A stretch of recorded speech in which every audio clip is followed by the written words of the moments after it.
The information shared in this video is purely for educational purposes and should never replace professional medical advice. Please make sure to stick around until the very end. I've got an exclusive free gift for you that will take your results to the next level. Now let's dive in. Fix insomnia. Naturally, sleep hacks doctors don't tell you. It's 3 a.m. The room is dark.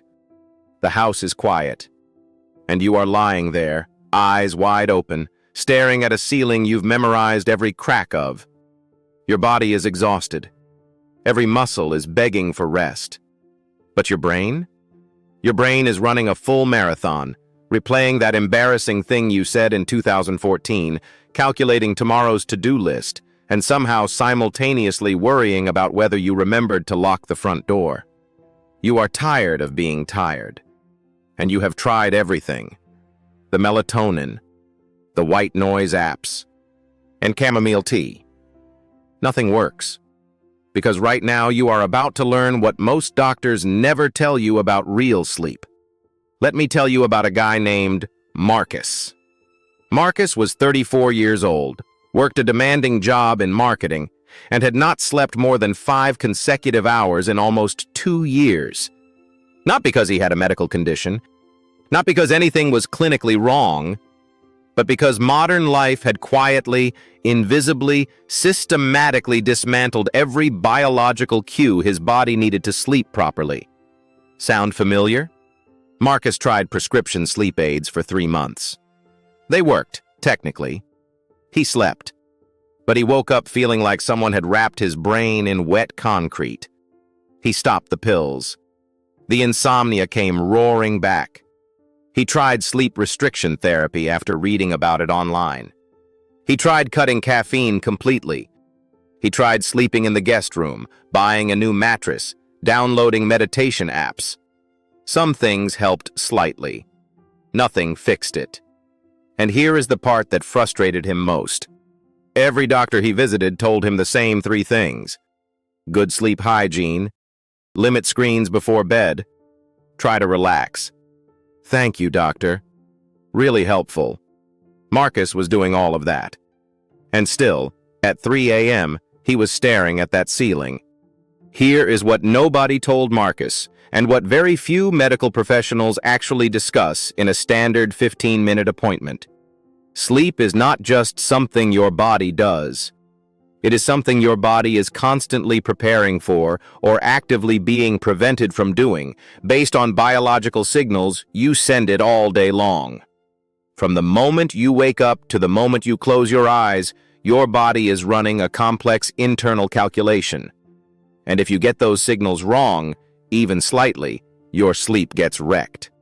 That is the real conversation. And that is exactly what we are going to have today. Let's start at the beginning. Not bedtime. Morning. Most people think sleep starts at night. It does not. Sleep starts the second you open your eyes in the morning. Here is why. Your body runs on a circadian rhythm, basically a 24-hour internal clock. And that clock is set every single day by one primary input: light. Specifically, natural sunlight. When bright light hits your retina in the morning, it triggers a cascade of biological events. Cortisol rises, which is actually a good thing in the morning. It signals wakefulness.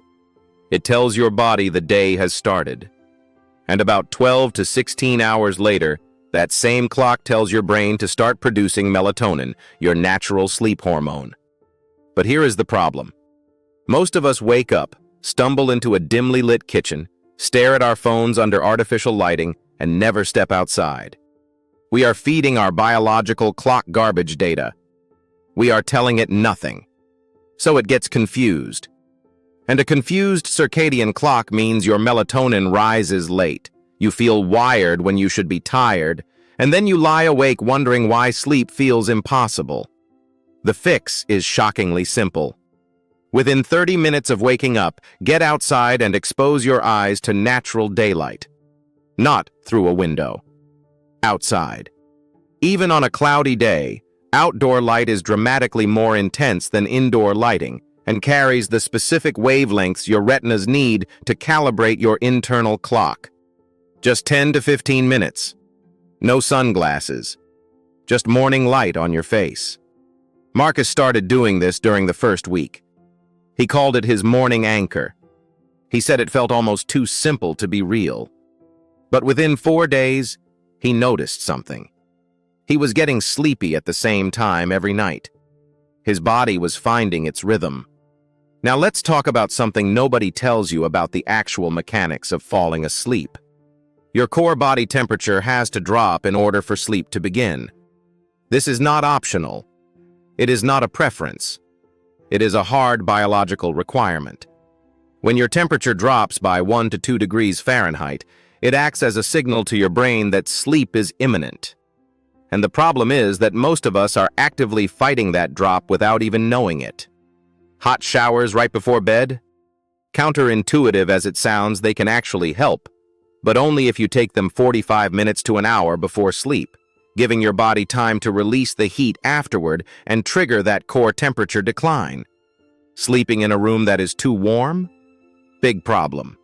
Research consistently points to a bedroom temperature between 65 and 68 degrees Fahrenheit as optimal for sleep. If your room is warmer than that, your body is fighting to cool down all night, fragmenting your sleep cycles without you even realizing it. Marcus dropped his thermostat to 66 degrees and started wearing lighter pajamas. He reported that the change felt uncomfortable at first, but within a week, he was sleeping longer and waking up less. The simple act of manipulating temperature had unlocked something his body had been waiting for. Now we need to talk about something in your kitchen that might be the cheapest, most underused sleep tool available: magnesium.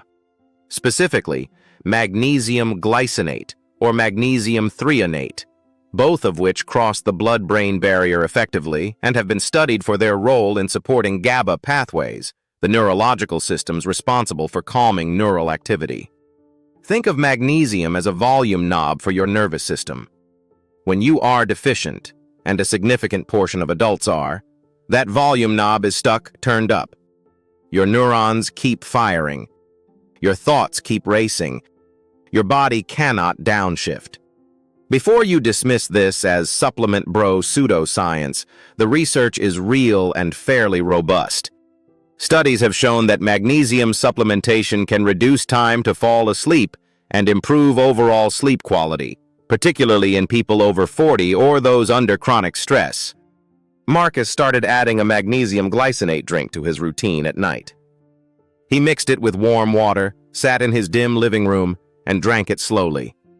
He said it felt less like taking a supplement and more like a ritual. That mattered too, and we will get to why in a moment. Before we get to the final set of hacks, I want to pause and ask you something. Is this helping? If you have been struggling with sleep, if any of Marcus's story sounds like yours, this information could genuinely change your life. And it takes me serious time and research to put this content together. So if you are getting value right now, please hit that like button. It takes 1 second, and it means everything for helping this reach people who actually need it. And subscribe if you have not yet, because we go deep on topics like this every single week.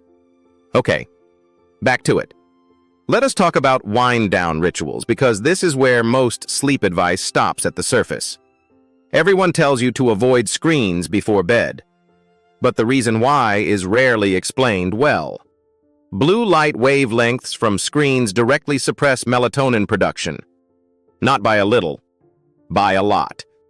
Studies suggest that 2 hours of screen exposure before bed can delay melatonin onset by up to 90 minutes. That means if you are scrolling until 11 and expecting to feel sleepy by 11:30, you are working against your own biology. But the bigger issue is not just light. It is cognitive arousal. Your brain does not transition from high-alert information processing mode to sleep mode instantly. It needs a runway, a transition period, a decompression sequence. Marcus built one that took about 60 minutes. He dimmed every light in his home after 9 p.m.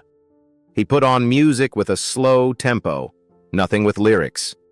He journaled for 10 minutes, specifically writing down tomorrow's tasks to offload them from his working memory. Then came the magnesium drink. Then 20 minutes of reading a physical book, something low stakes and enjoyable. By the time he got into bed, in his cool, dark room, his body was not being asked to suddenly switch off. It had been gently guided down for an entire hour. The results Marcus experienced after 6 weeks of implementing all of these changes consistently were not magical. They were mechanical. His sleep improved because he gave his body what it biologically needed. Morning light, a temperature drop at night, magnesium to calm his nervous system, and consistency. He stopped fighting his biology and started working with it. Here is what I want you to take from today. Sleep is not a mystery. It is not a willpower problem. It is not something broken inside you. It is a biological process that responds to specific signals, and modern life has erased most of them. Your job is not to try harder to sleep. Your job is to recreate the conditions your body was designed to sleep in. Start tomorrow morning. Get outside within 30 minutes of waking. Let the light hit your eyes. Set your clock. The rest will follow. If you're loving this content, hit like and subscribe for weekly health and fitness breakthroughs.